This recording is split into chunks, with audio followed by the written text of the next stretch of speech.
गुरुर्ब्रह्मा गुरुर्विष्णुः गुरुर्देवो महेश्वरः गुरुरेव परं ब्रह्मा तस्मै श्री गुरवे नमः। चिन्मयं व्यापि यत्सर्वं त्रैलोक्यं सचराचरं तत्पदं दर्शितं येन तस्मै श्री गुरवे नमः। वक्रतुण्डमहाकाय सूर्यकोटिसमप्रभ निर्विघ्नं कुरु मे देव सर्वकार्येषु सर्वदा। वसुदेवसुतं देवं कंसचाणूरमर्दनं देवकी परमानन्दं कृष्णं वन्दे जगद्गुरुम्। भवानी शंकरौ वन्दे श्रद्धा विश्वासरूपिणौ याभ्यां विना न पश्यन्ति सिद्धाः स्वान्तस्थमीश्वरम्।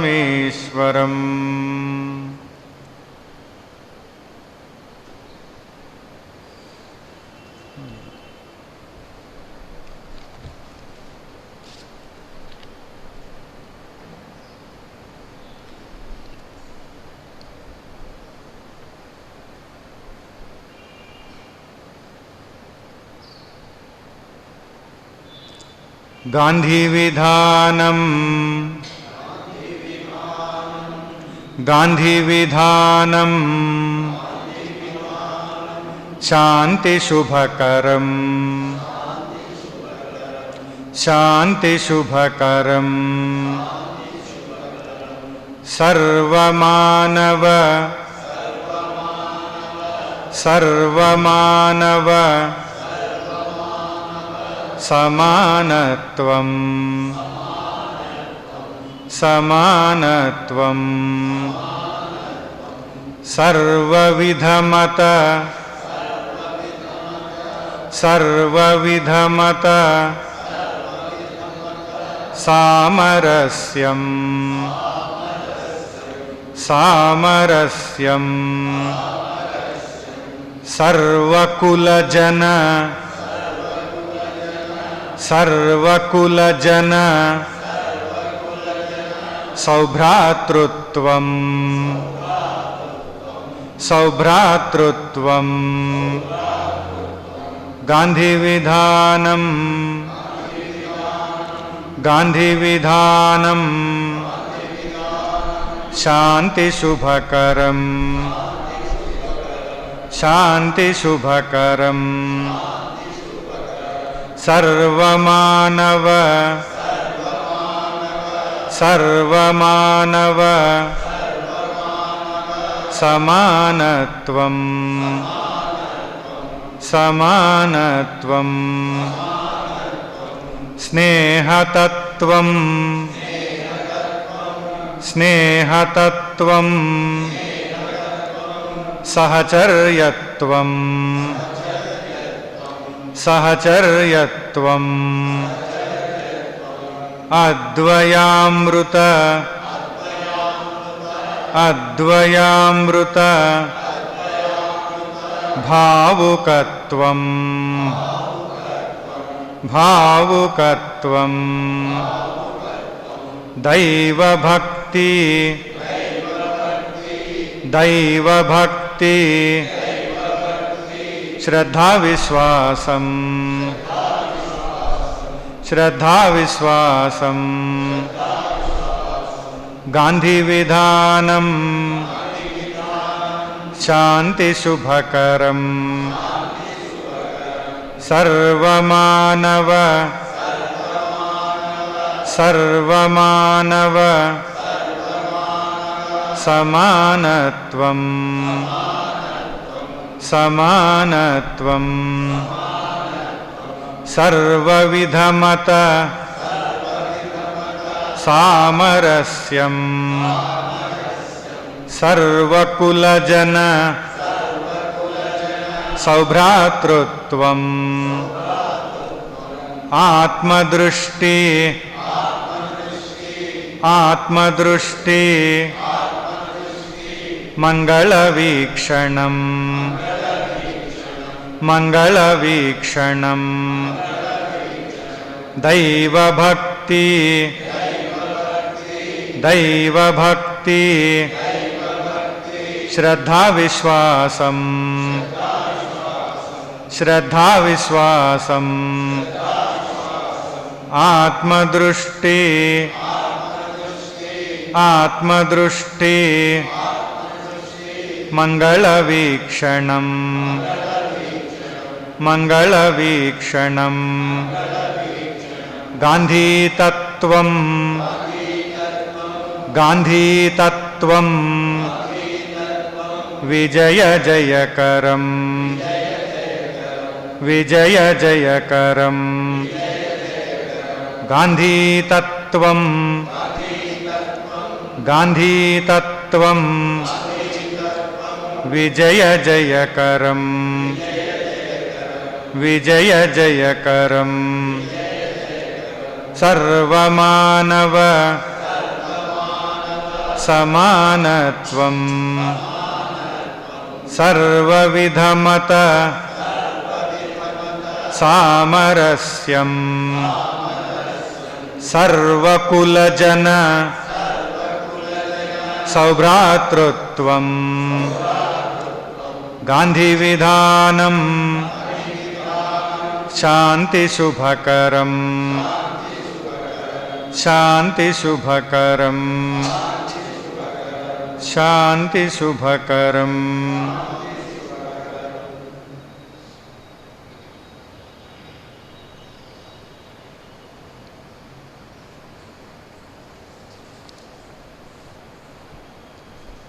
Mahatma Gandhi ji, as we all know, loves the nation, the truth, the values, the vows, the people, the dignity of the people, and also his love extends to his chosen deity, Ishtadaivam, Sri Ramachandra ji.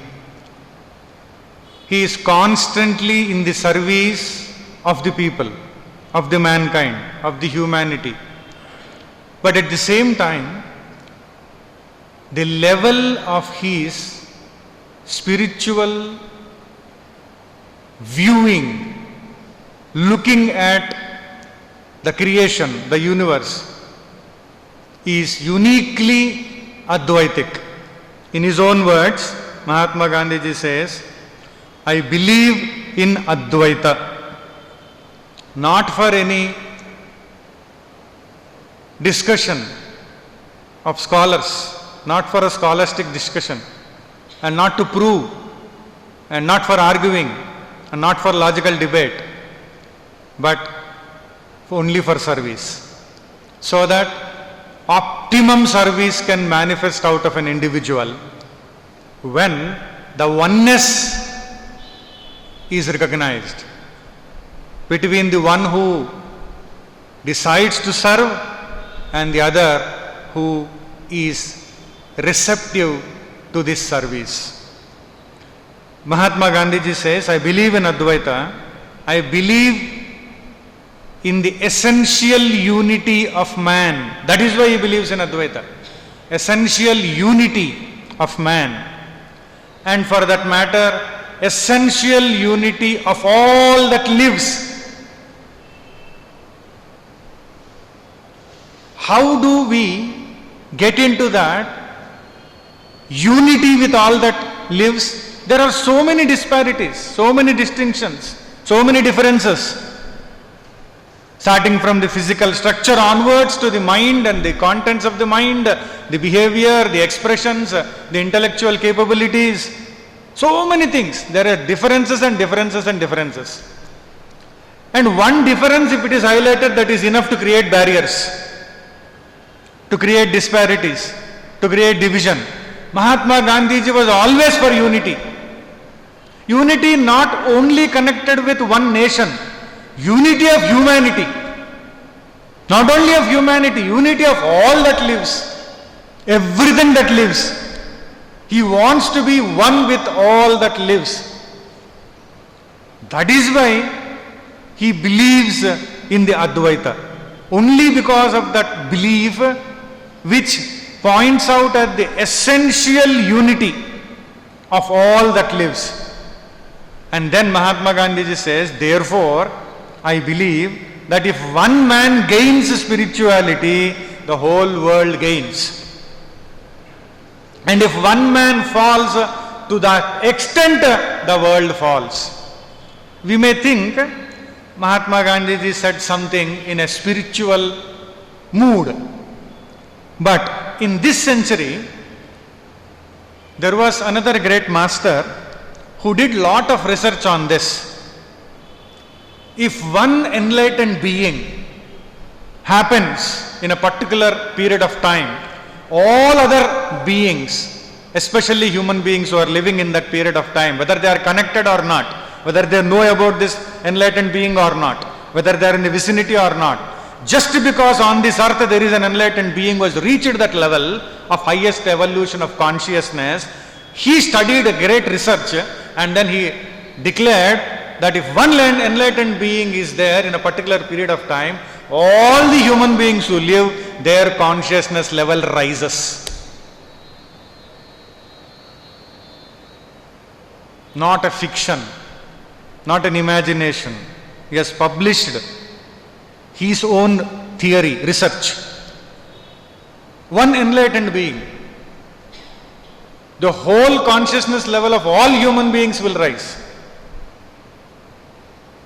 Might be less, but it rises, but it influences, because the whole consciousness levels are influenced by this highest evolution. That is why it is a great blessing to have a great master. Time and again, especially in Sanatana Bharat, masters keep taking birth by the will of God. So then, what Mahatma Gandhiji said and what others have done research and then understood and then declared is exactly the same. Continuing further, Mahatma Gandhiji says, span of life is a passing shadow. We had been listening to this for the past 5 days. Today is the 5th day. No less than an Upanishad, no less than Gita are the statements of Mahatma Gandhi. And not only that, he said that what he is, what he was, many people round the globe had been expressing their views about Gandhiji. We had been seeing that also. Each day we are seeing few of those views. So Gandhiji says, span of life is but a passing shadow, a fleeting thing. He is not talking about one moment. He is not talking about one incident. He is not talking about one happening. He is saying the span of life is a fleeting thing. He is like a passing shadow. And if we realize nothingness of all that exists before us and nothingness of this material case, two things. Nothingness of all that exists before us and nothingness of this material case, and understand that it is ever fleeting, Gandhiji says, there are treasures waiting for you up above and peace waiting for you down here. A peace that passeth all understanding and happiness to which we are strangers as of now. Because we have never experienced that happiness. We have not seen that happiness. Mahatma Gandhi says this. We will happiness to which we are strangers. Because we have not experienced that kind of happiness. When we get into this level of seeing everything that exists in front of us as nothing, everything that connected with this material case as nothing. When we see that, what awaits us is treasures are awaiting us. Up above is an indication not of a heaven. Up above means in the highest level of evolution. When we attain that bliss beatitude, that moksha, that highest level, that's what Mahatma Gandhi means. Down below, when you are living here, while in the body itself, while living on this earth itself, you will experience that kind of peace which passeth all understanding. A peace that is not dependent upon anything in the external world. That kind of peace you will experience. And that kind of joy is waiting for you, to which we are strangers. What level his communication is. He not only believed it, understood it, lived it, but also made millions of people follow it. That is what the whole world has recognized. And Gandhiji says, to get into that state where we come to experience that happiness to which we are strangers, that peace which passeth all understanding, we need amazing faith, according to Mahatma Gandhiji. Amazing faith. And he calls it as a divine faith. Amazing faith, a divine faith, and a surrender of all that is before us. Whatever is before us, surrender. And to do that, we need to have that divine faith, that amazing faith. Then we will get into this state, according to Mahatma Gandhiji. Continuing his thought further, he says, true love consists in transferring itself from the body to the dweller inside. True love consists in transferring itself from the physical structure, from the body, to the dweller inside.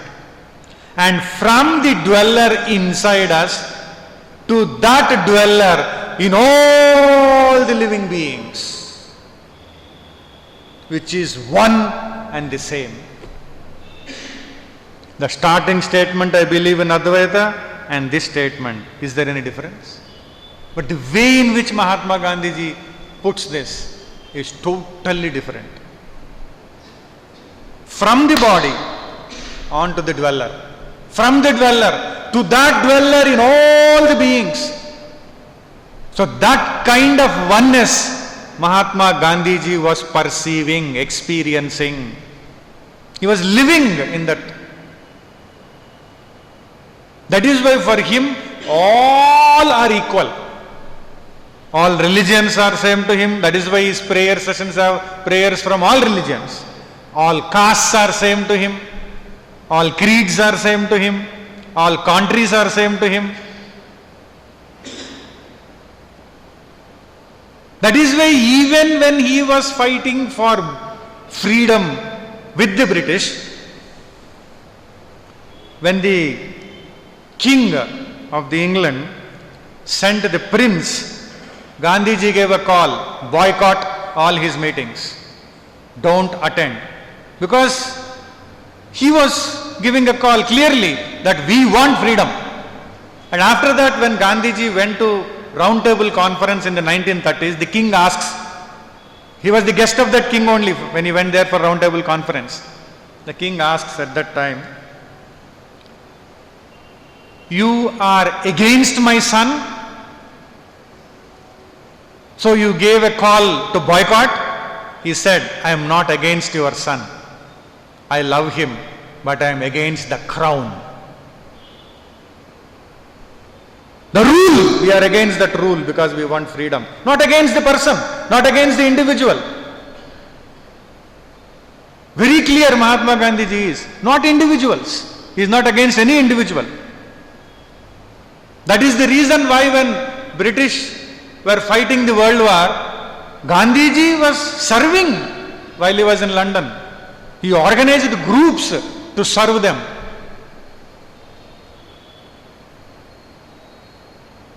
His love is totally immeasurable. That is why even the people with whom he was fighting, they respect. They regard him. They welcome him. He was so popular in England when he went there. So many hundreds of people were waiting to have a glimpse of him. Just a glimpse. Such popularity was not there for people in England also.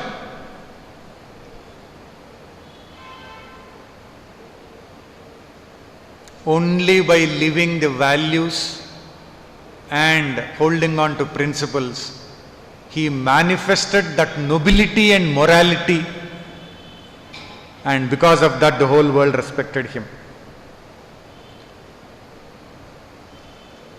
And one of the most famous weapons, which is not a weapon, most powerful weapon of truth, which Gandhiji had, he really was a great success in South Africa. We have seen for the past couple of days few of the incidents what happened, how the rulers in charge for the British rule there, who sent Mahatma Gandhiji repeatedly into rigorous imprisonment, how he praised him. He gave the certificate openly that Mahatma Gandhiji never ever succumbed to hatred. Never he was angry. Who is saying? General Smuts is saying these things. Who troubled him? Who annoyed him? That was the greatness of Mahatma Gandhi. The people who are totally against him, who worked against him, they cannot but praise him. They cannot but recognize this greatness and glory in the Master. Because he is friendly with them. He never uttered one word against them. Never blamed them, never said anything.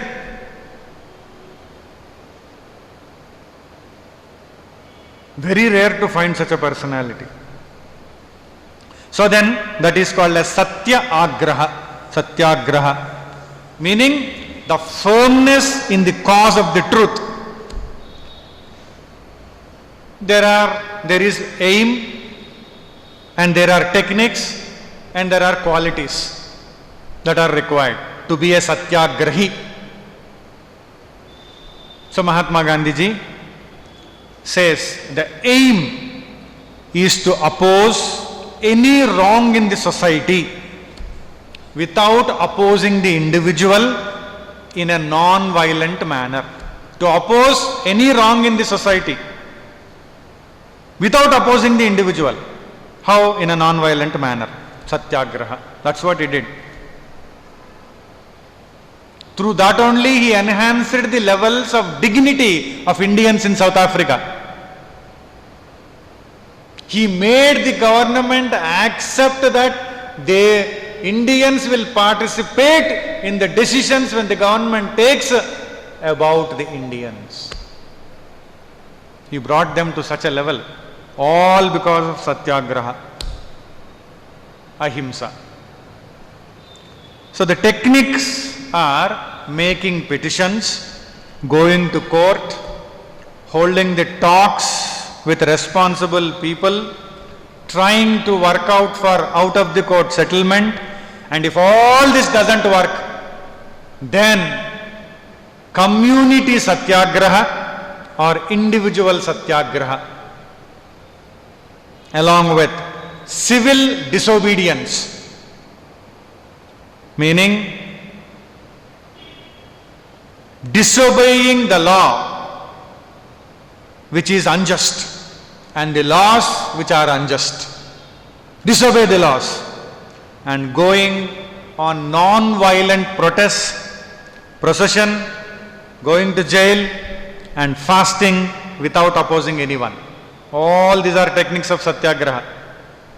And qualification to be a satyagrahi, firm belief on the power of truth and non-violence. If there is no belief, then there is no qualification.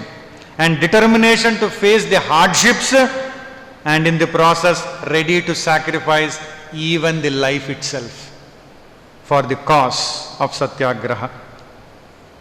And there are certain disciplines and other things to be followed. Satya, according to the interpretation of Mahatma Gandhiji, is truth. It implies love and firmness. Satya is equal to truth, that means love and firmness. Agraha serves as a synonym for force. So then, satyagraha means force which is born out of truth and love, or force which is born out of truth and non-violence. A force. And Mahatma Gandhiji says, non-violence or ahimsa is the attribute of soul, Atman.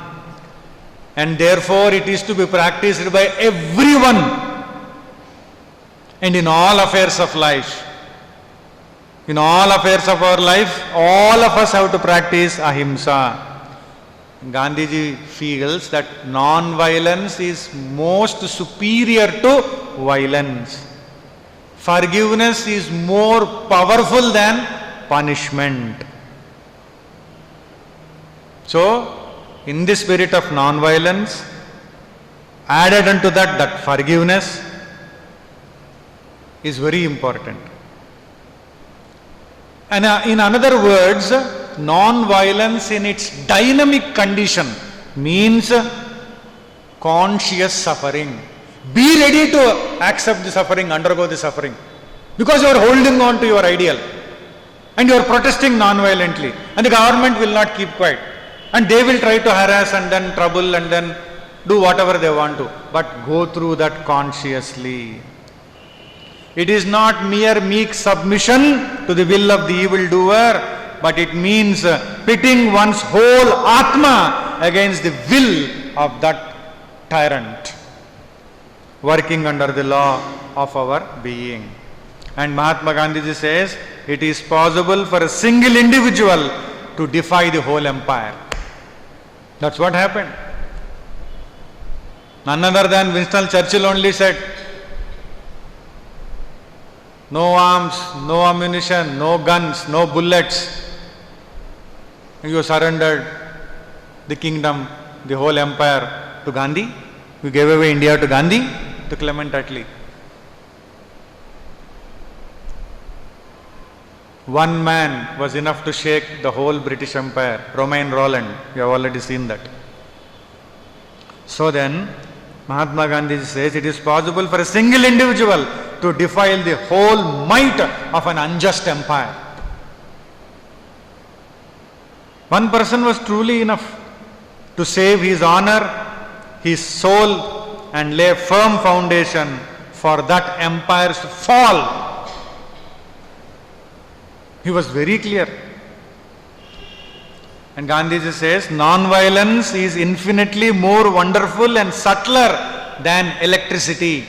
Electricity is a great power, but it is more wonderful and subtle than electricity.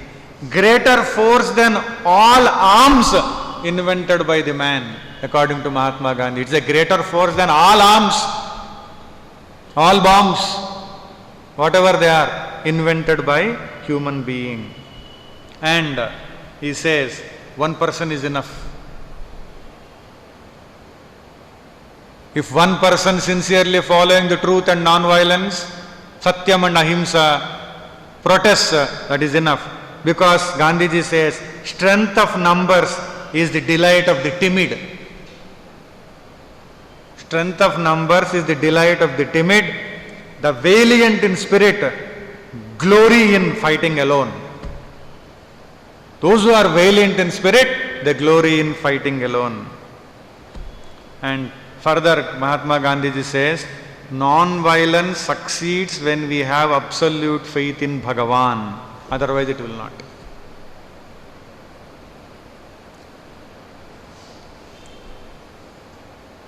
Gandhiji started the Satyagraha Ashram. Later on, when it was shifted from that place near to Sabarmati river, it was called as Sabarmati Ashram.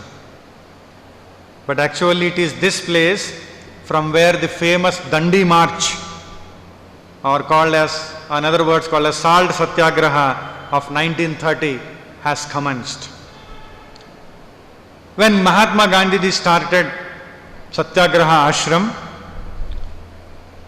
within few months of starting the ashram, with his all beautiful ideals, outlook, vision, viewpoint and all that, one request came to Mahatma Gandhiji to accommodate a needy family. And those days, and that family is a Dalit family, in those days regarded as untouchable family.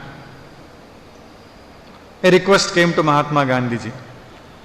And Gandhiji decided to accommodate Dalit family. And they started living in that ashram, Satyagraha Ashram. And near to that ashram there was a well from where they were fetching the water. So the person who is in charge of that well started scolding these Dalits and as well as the inmates in the ashram, because they are untouchables. They are coming and touching the water, drawing the water, and the water has become polluted, impure, and so on and so forth. Slowly he started raising his voice and abusing all the inmates in the ashram. They came and told Mahatma Gandhiji. And Mahatma Gandhiji said, just be quiet. Don't revolt. Put up with it. Slowly he will understand the truth.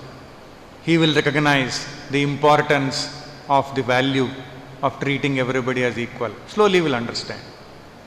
When people came and hit him with sticks, and then to the extent of making him unconscious also, he just accepted.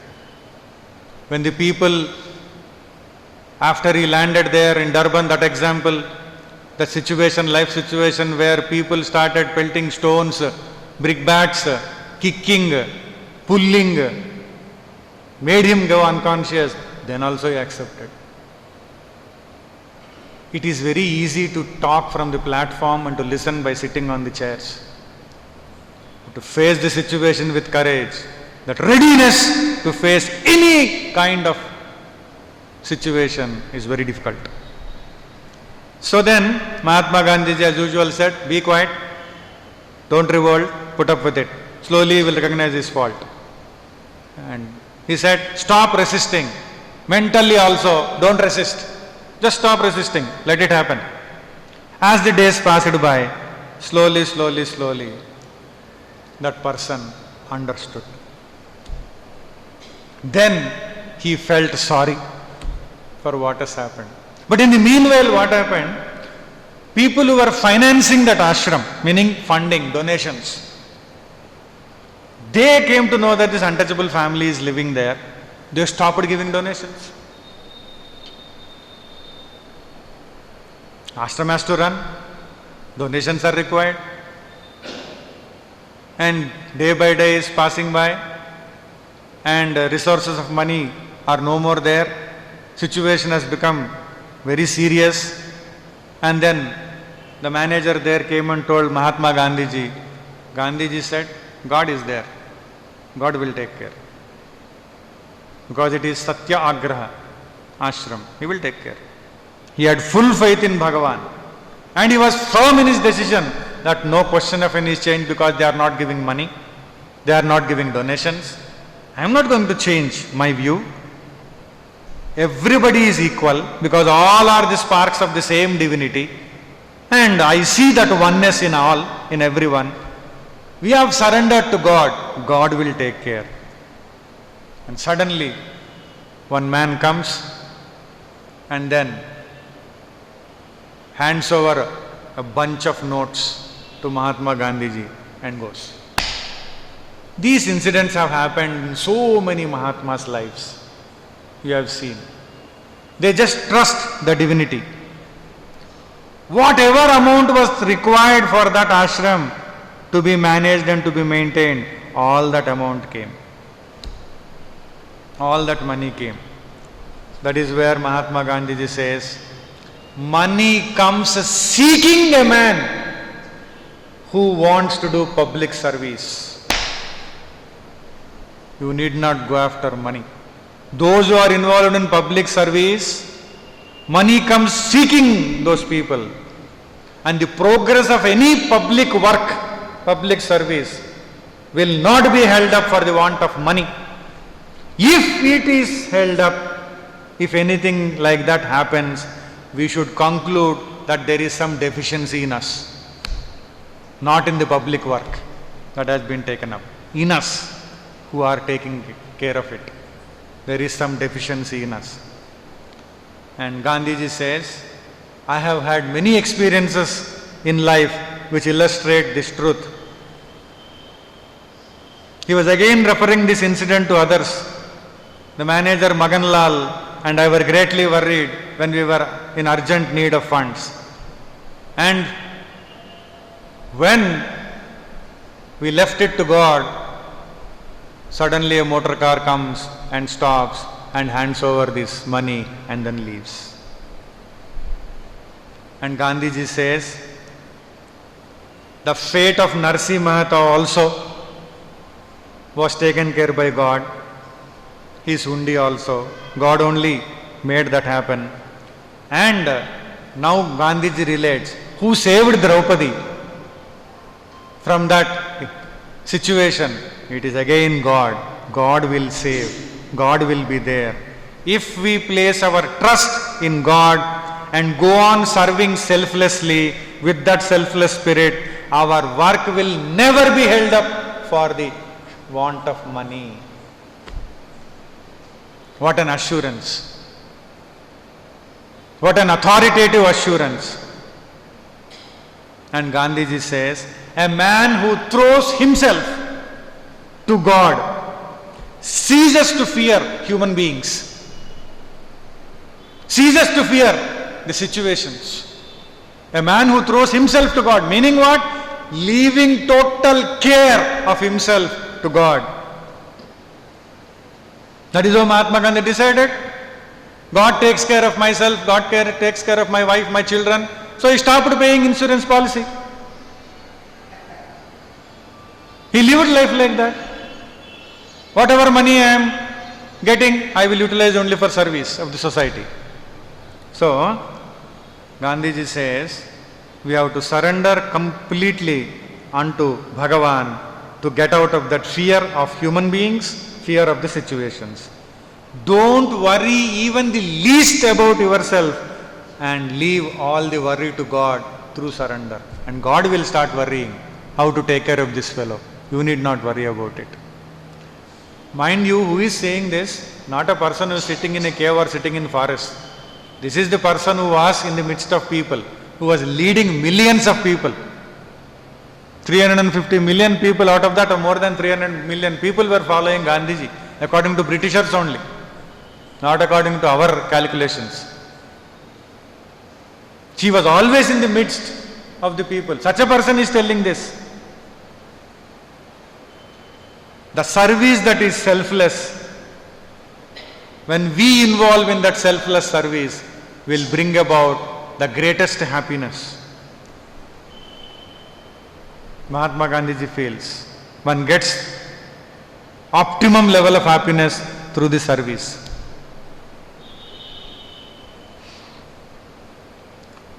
One person was stuck in the elevator, lift. He went to see someone in the apartments. tower-like apartments, and got into the elevator. It stuck in between. It is not going up, not going down, and no way to come out. He did not know what to do. And then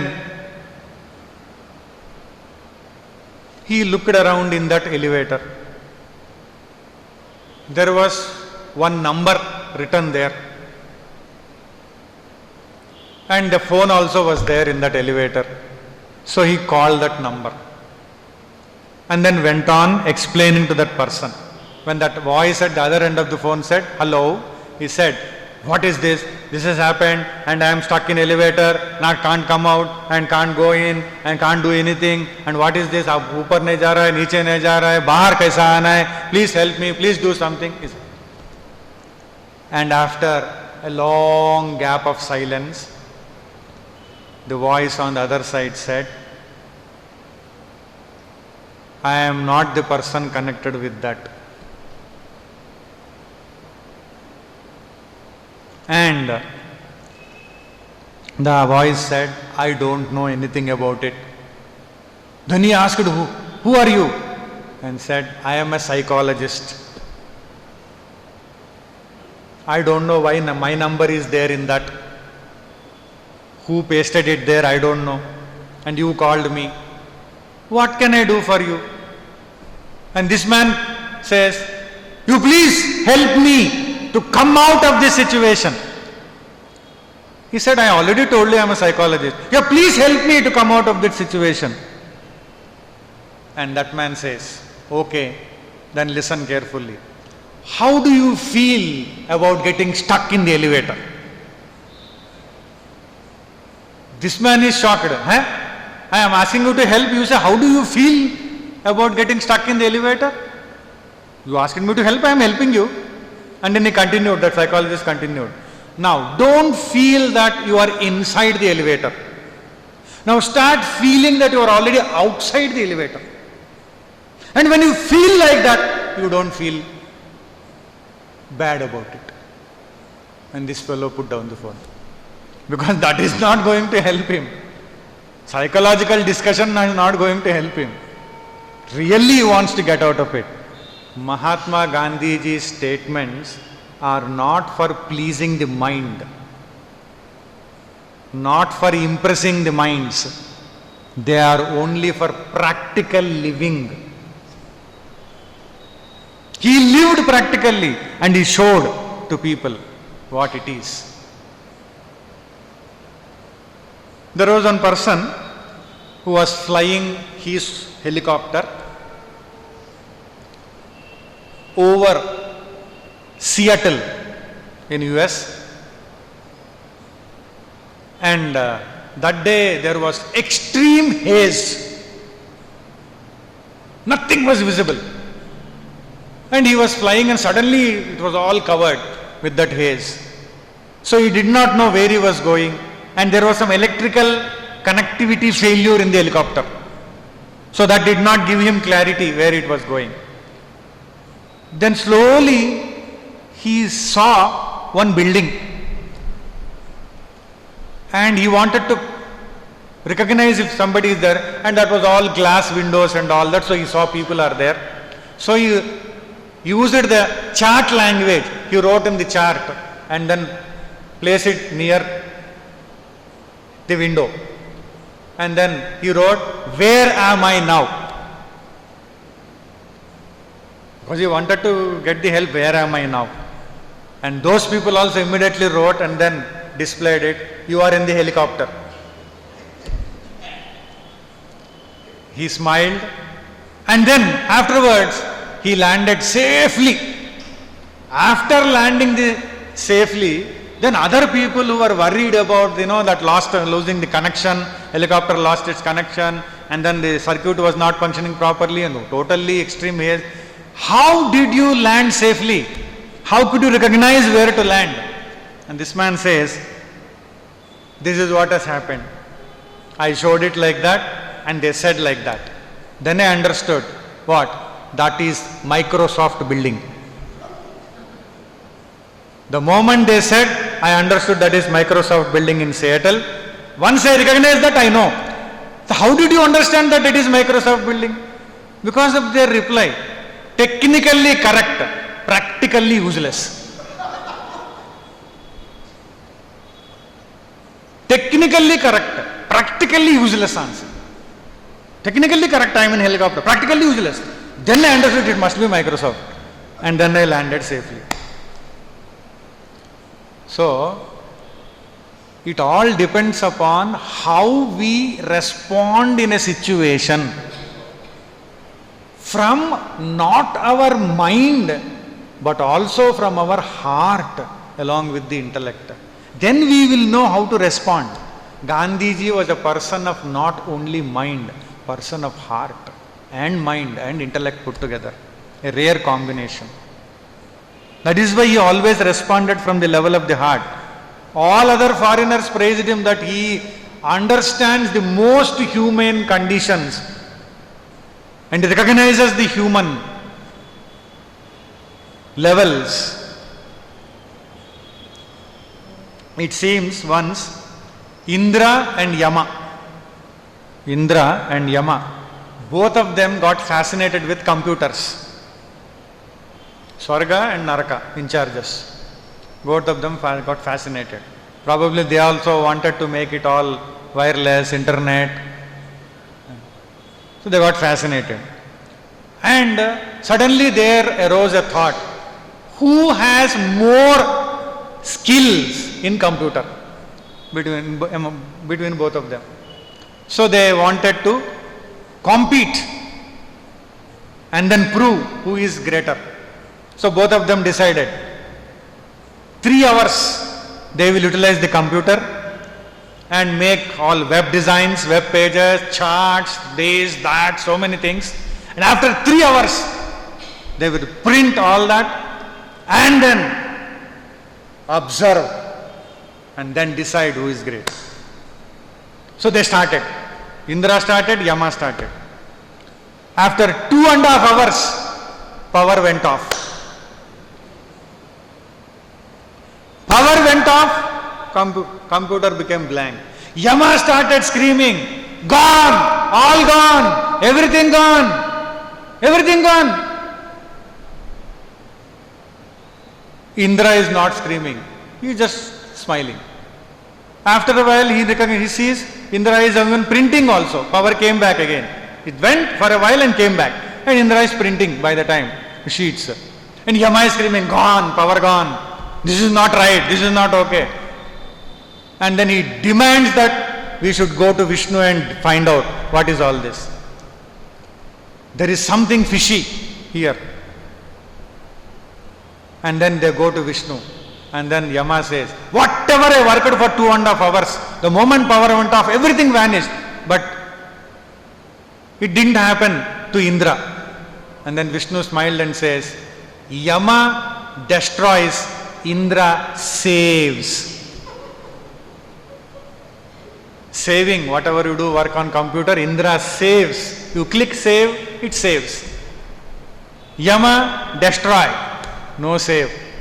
His nature is like that. So, how much ever we may try to imitate in the competition, our real nature alone will surface. That is why Gandhiji was more interested in molding the inside in relation to the outside. Only when that inside is connected with the truth and ahimsa, and then that force of satyagraha is released from each individual, then it is very difficult for those people who are using brute force, ruthlessly. We have seen their generals only said this. We were using the most ruthless way, the brute force, and Mahatma Gandhiji was non-violence. He was using only non-violence. And we could not stand. They agreed, they accept. So, this is very important in our life. The values, the principles are most important. Gandhiji continues to say, both birth and death are great mysteries Both are great mysteries. If death is not a prelude to another life, the intermediate period is a crucial mockery or cruel mockery. So he says, we must learn not to grieve over death, no matter when and to whom it comes. Because he had to inspire the people who are fighting for the cause in a non-violent way. And they need to get that courage to face death. Yesterday we have seen what Gandhiji said. You see yourself in the attacker. The attacker who is coming to attack you, to finish you off, you see in that attacker yourself. To that level Advaita he was teaching. So then where is the fear? Because God is present in all. And God is present in all, so you are in the midst of somebody who is a being. In his being, God is present, and that fellow is attacking you. See yourself in that being. What a level of teaching. Somebody is coming to attack you, to finish you off, to hurt you, to put an end to you. See yourself in that person. No anger, no ill will, no hatred, no hostility, no resentment, no retaliation. This is the teaching of Gandhiji. Probably he was aiming to make 300 million saints at the same time. He led the movement, he led the freedom struggle like that. At least as long as his guidance was there from the topmost level, people were like that.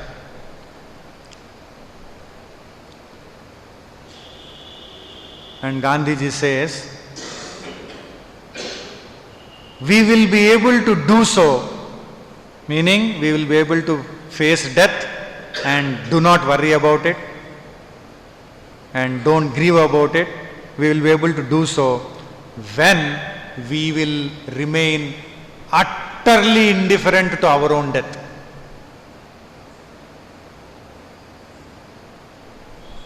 And indifference will come when we are every moment conscious of having done the task to which we are called for. I am being called here for a task. My whole focus should be on, am I completing the task which is given to me? If my focus is on that, with inner values of truth and ahimsa and knowledge and understanding that God is present in all, Gandhiji says there will be no more fear of death. Gandhiji further says, I am a believer in previous births and rebirths. All our relationships are the results of the deeds we carry from previous births. All our relationships, according to Mahatma Gandhi also, are the results of the deeds we carry from previous births. And God's laws are inscrutable and are subject of endless search. No one can measure Bhagavan's laws and no one can comprehend them, except that Bhagavan takes care of all of us. And Gandhiji says, the purpose of life is to know ourself, which is our inner self, that self which is in us. And we cannot do it unless we identify ourselves with all that lives, the sum total of all lives, all that lives. Only when we identify with that self which is in all beings, then only we will be able to know the purpose of our life. The sum total of that life is God. And when we know that, we will be involving ourselves in boundless, selfless service. In the year 1932, March, the freedom struggle entered a new phase. Because the British, they always were trying to create divisions, disunity among the people who are fighting unitedly. That's what they did in the end also, when they gave the freedom, splitting. because they are more interested in divide and rule policy. So, what they did, in spite of Mahatma Gandhiji insisting that untouchables are a part of Hindu society, they are part of Hindus and must be treated as Hindus, and British wanted to set up a separate voting for untouchables, meaning untouchables cannot vote for any other people in Hindu society. Untouchables can vote only for untouchables. British wanted to do that, and Gandhiji sensed that they are aiming at division so that they can split, create disunity, and naturally movement will lose that much of strength of the unity. And Gandhiji, more than the movement, he was a person who loved all beings as one. He was seeing the same self in all. So, Mahatma Gandhiji regarded Hindu religion as one indivisible truth. He saw the game of the British who were playing this as an attempt to weaken the Hindu society. And then he tried to communicate and convey to them. He told, separate treatment of untouchables cannot be allowed. Here is an attempt to make unsociability that lasts forever. Unless unsociability is destroyed, we can never have self-governance. So Mahatma Gandhiji said, if they are not listening, I will resist that evil provision with my life. 1932 was the year. He announced, I will soon start fast unto death. You must take it back. That unless that plan for separate electorates was changed, they have to change it. They have to make it all equal, universal. So then Gandhiji made a public announcement. This threw many people in India into panic. Most of the important leaders were worried. Why Gandhiji has to risk his life? Because he is the one who is motivating and inspiring and leading millions of people. He was a person who was influencing and impressing millions and millions. So if he departs from the scene because of this, what will happen to the movement? Who is there, another leader who can inspire so many millions of people? He was convincing all of them. So people started requesting Gandhiji, but he did not listen. Stream of visitors to the Arvada jail. And Rabindranath Tagore also sent a telegram. Is it worth sacrificing your life for this cause? I know cause is great, but is it worth for sacrificing this because a bigger thing is waiting?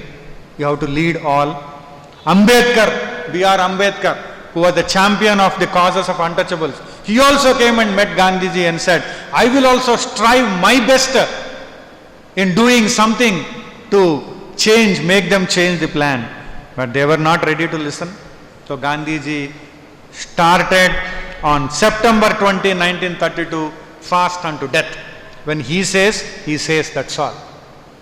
And so many people all around India started responding to it. That is what shook the British Empire. One man starts fast. So many places Satyagraha started. So many places temples were thrown open to untouchables. The committees came together, decided, we allow all untouchables into the temples. No more segregation. And so many committees were formed to promote that universality of Hinduism. Wherever you see, all over India, movements began. Satyagraha started because Gandhiji started, they are also started. Hundreds and thousands of people. That was the spirit of Gandhiji. Later on we will see today, as per the availability of time, when Emerson says, politicians out of trickery and various other things can bring large number of crowds. I am telling in my own language, we'll see what he says directly. But Mahatma Gandhiji, merely by his power of convincing others, merely by his value system, he attracted millions of people. That's all, nothing else. And those days, the media was not like nowadays. In seconds, everything reaches everywhere. Not like that. But he was so popular. His presence was so magnetic. Jawaharlal Nehru used to call him a miracle man. Because they don't know how he manages, how he attracts, how he inspires, how he pulls people from their hearts to come and join. When he gives a call, they are ready to risk their lives. They trust him so much because he trusts the values so much. The truthfulness is there. Even the people who are ruling and fighting against him, they also respect him because he is a man of integrity. He is a man of values. They know him. They know he is a man of integrity and values. They respect him. They cannot dare to see eye to eye with him because they know this is a man of integrity. This is a man of values. And they know what they are, where they stand. They all silently respected him. After that, everybody poured out their respects for Mahatma Gandhiji. So then what happened? Rabindranath Tagore also came there because the fast entered first day, second day, third day. And third day when the fast entered, Gandhiji was so weak that he was to be carried on a stretcher to go to bathroom. And Rabindranath Tagore comes there and sees, and he could not stand that. He places his head on Bapu's chest and starts weeping. Why you are doing all this? If you leave this freedom struggle, what will happen to everybody? Why are you doing this? He goes on weeping because he can't stand Bapu in such a weak situation. But anybody requesting, he said, nothing doing. They have to change the plan. And this is a fast unto death. Because he is a man of truth. He says means he says finished. And then British announced that they are going to declare that they are changing the plan of having separate polling booths and separate voting arrangements for untouchables. They are going to withdraw it. Message has come. But Gandhiji said, no, a text has to come to me from the British governance. Till then, I will not. And they had to compromise and send a text. Not text message, the text in the text form. And then Gandhiji broke that fast. And all over India, people withdrew their satyagrahas. British government was watching this. One man, one call, everything happens. That is why, given a chance, they used to send him to jail to silence the movement. But that doesn't silence. Because the way in which he inspired people, never ever it is going to silence. The great Chandrasekhar Saraswati Ji Maharaj of Kanchi Kamakoti Peetam, the Guru of Jayendra Saraswati, the great personality who lived for 100 years, he said about Mahatma Gandhi, he said, he completely eschewed hatred, means shunned hatred. Mahatma Gandhi completely shunned hatred. And Chandrasekhar Saraswati says, a more perfect ideal of ahimsa and love cannot be conceived. A more perfect ideal of ahimsa and love cannot be conceived. Who is saying this?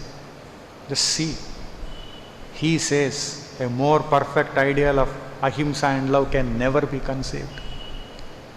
Gandhiji utilized every evil happening to test his inner purity.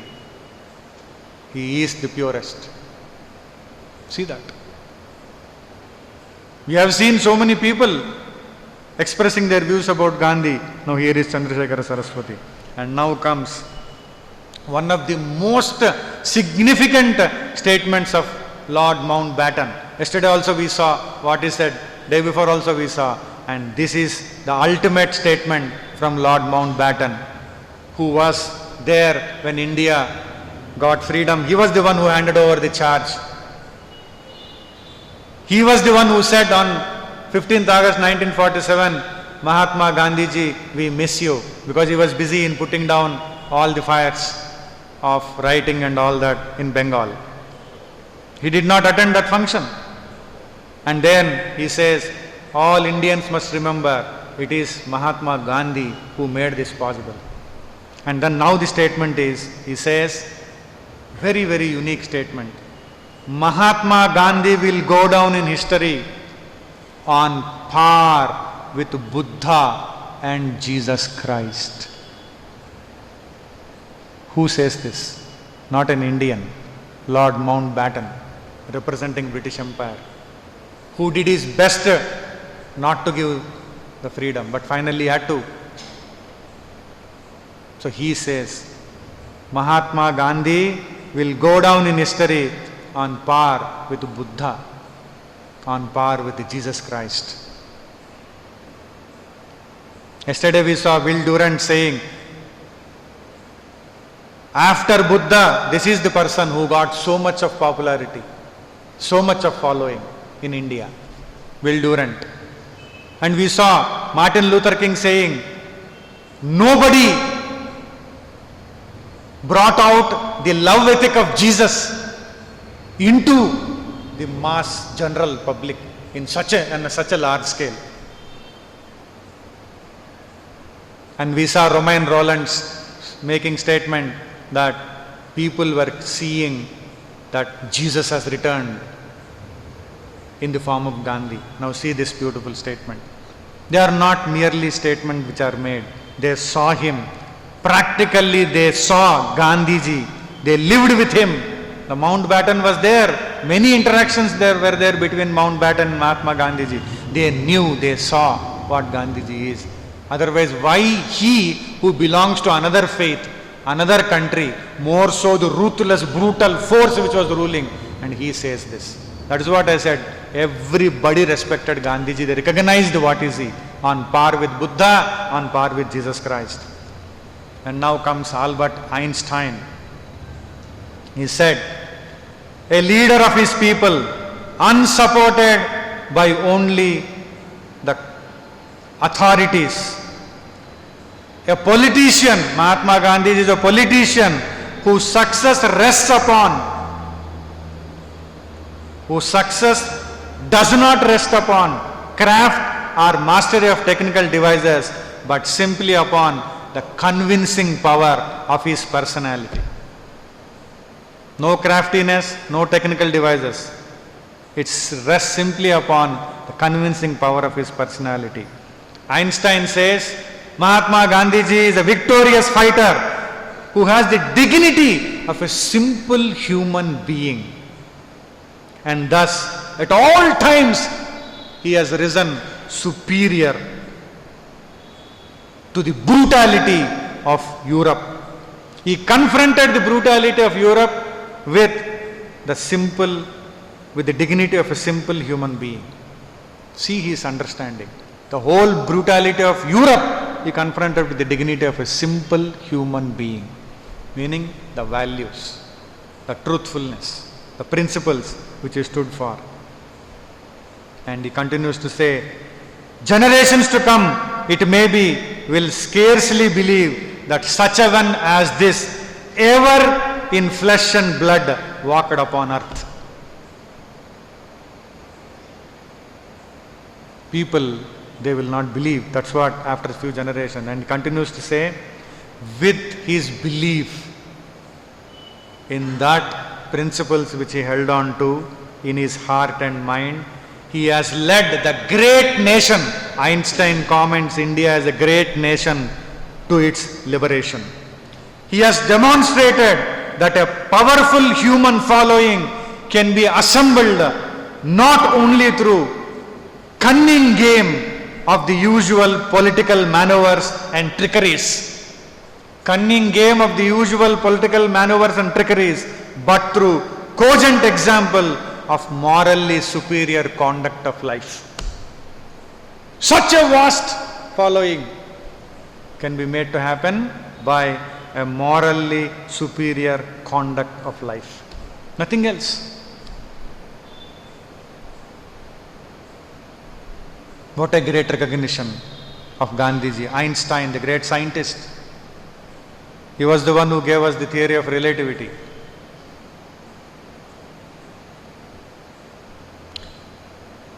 Later on, we see the most deepest spiritual strength in Gandhiji being understood by the great people of those times. Sarvepalli Radhakrishnan, he says about Gandhiji, when problems, material and spiritual, crowd upon him, who? Gandhiji. When problems, material and spiritual, crowd upon him, when conflicting emotions shake him, when troubles oppress him, Mahatma Gandhiji retires into the recesses of the soul, of the Atman. He goes deep into himself, the secret corridors of the spirit, to gain strength and nourishment. And such a men as he, who are filled with spiritual poise and yet who take upon themselves to the task of shouldering the burden of suffering humanity. They can remain there, that's what Radhakrishnan feels.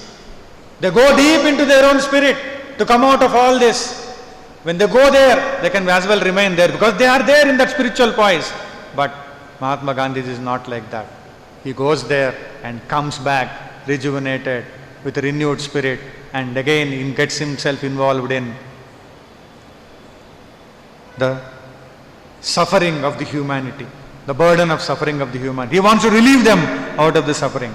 And he says, such a person or people like this are rarely born, are born rarely and at long intervals in the history of humanity. Such Mahatmas, such individuals are born rarely and at long intervals in the history of humanity's progress. Romain Rolland from Switzerland, he says about Mahatma Gandhiji, he says, above on surface, saints interact and mingle with humanity. Above on surface, saints like him interact and mingle with humanity and work to rid of its manifold ills. The ills that are there in the society, community, nation, world, they only involve to get rid of this humanity of all the ills. But the great resources of tremendous strength that they need to withstand the forces and effects of such commingling they derive by delving deeply and periodically into the chambers of spirit.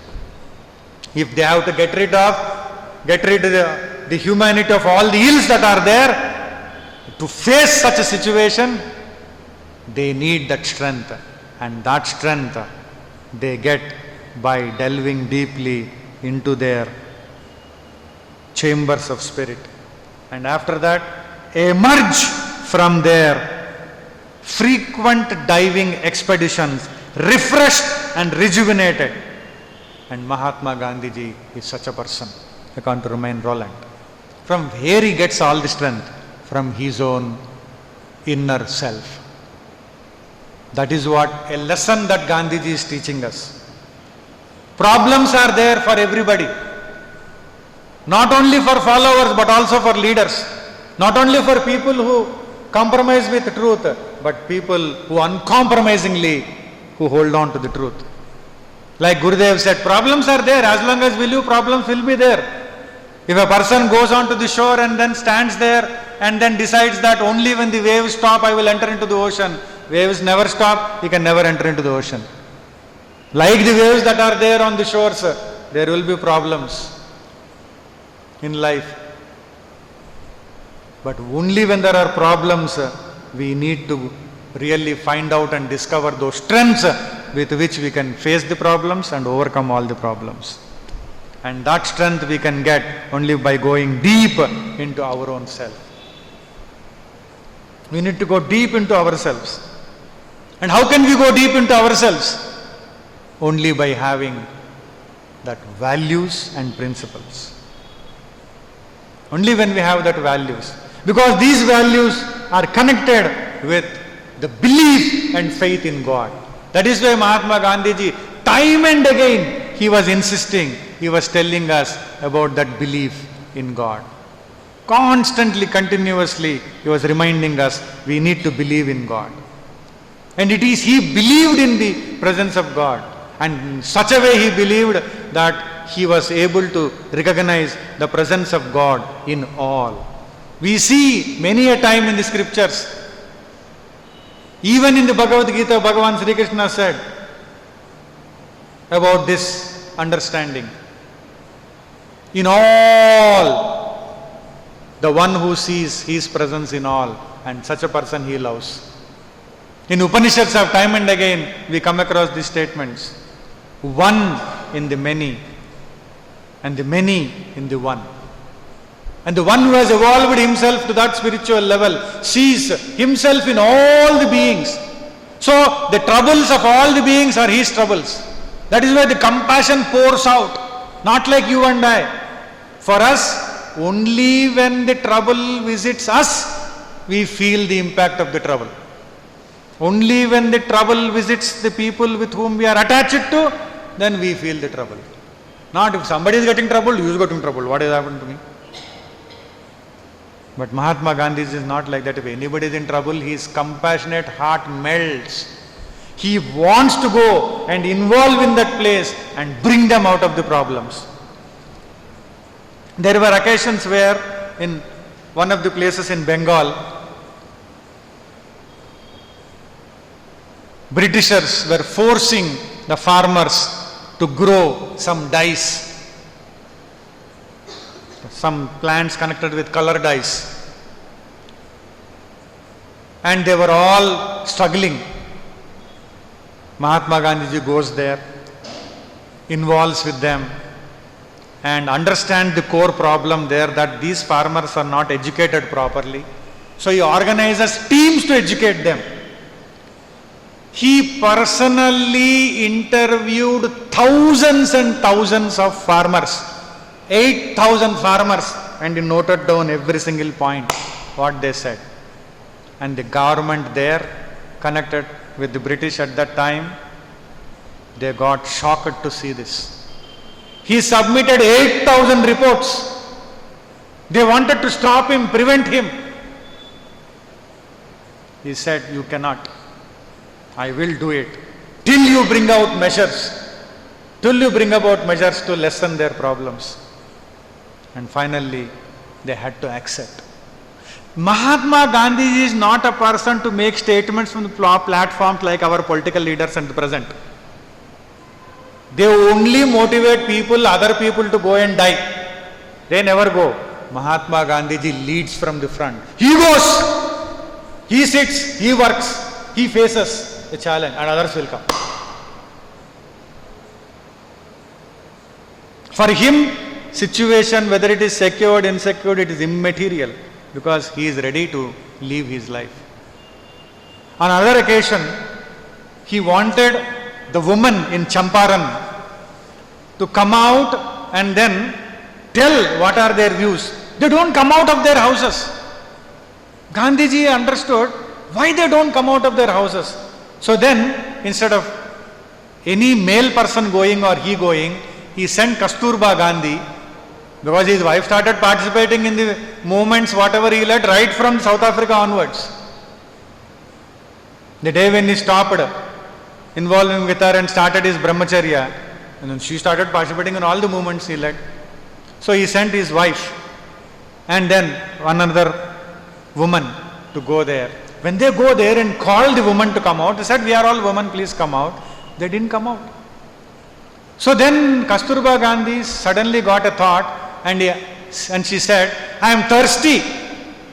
And they knew she is connected to Gandhiji. And they, I am thirsty. No, please give me some water. So one woman residing inside, you wait till I chant Shanti Mantra, Hari Om. You wait till I chant Shanti Mantra. So That woman, when Kasturba Gandhi asked for water, she opened the door, only hand came out. Only hand came out and water was given. And Kasturba, what is this? Why you can't come out? There has to be some reason. And she stood there and then started interacting. Then those women came out. They were so poor that they had only one worn out, torn out saree, and there were other women, and that woman who had to go out to attend to something, they wore that saree and went. They did not have the saree, so they had to stay indoors naked. They could not come out. Then Gandhiji understood what is the levels of poverty which these people are. Then he declared that time all the women's situation there has to be improved and changed. Then he made Kasturba stand for that. He stood for that. And after a while, after some time, as the time passed by, the conditions of all the women improved. Because he used to regard woman as no less than a man. In fact, there are occasions where Gandhiji says they have those qualities of nature which are more greater than man. He had his high regard for women. So he entered into the field and did that groundwork and tried to solve the issues of the people. That's what they say. There is no need for him to get into that suffering which the humanity is going through from place to place. He goes there, he sits there, he studies the situation and he does something to bring them out of that. Not one place, not one group, not one community, everywhere. That is what he said, I believe in Advaita. Because that is what tells him to identify with himself in all, that one self in everybody. And then the suffering of everybody, the problems of everybody become his problems. Humanity's suffering, humanity's problem is his problem. So he goes there and sits and then tries to relieve them from their problem. He cannot stand away from that. That much is compassion. That was his love for the people. Practically gets into the situation and handles the issues. Where can we find such a great master? We can find people who stay thousands of miles away in their own secured corridors and chambers and then give on in giving instruction to people. You go and do, you go and do.